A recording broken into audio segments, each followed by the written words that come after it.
বহাগ বিহু উপলক্ষে জেং পিঠা বনোৱা হৈছে।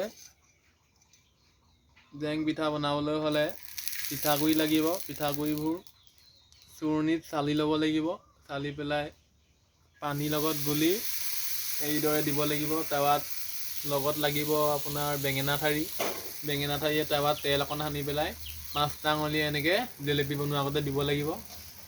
তাৰ পাছত এই ৰকম হ'ব। চাই থাকক এই ৰকম। নিজে নিজে হাঁহিছে আকৌ।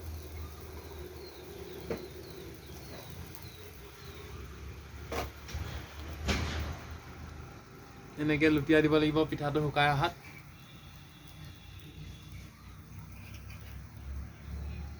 এয়া হৈ গৈছে জেং পিঠা। তাৰপাছত এনেকুৱা হয় দেখিবলৈ জেং পিঠাটো। আপোনালোকেও ঘৰতে ট্ৰাই কৰি চাব পাৰে। এইটো খাব পৰা হোৱা নাই বৰ্তমান। ৰিফাইনত দিলেহে পাপৰৰ গতে ফুলি আহিব এই জেং পিঠাটো।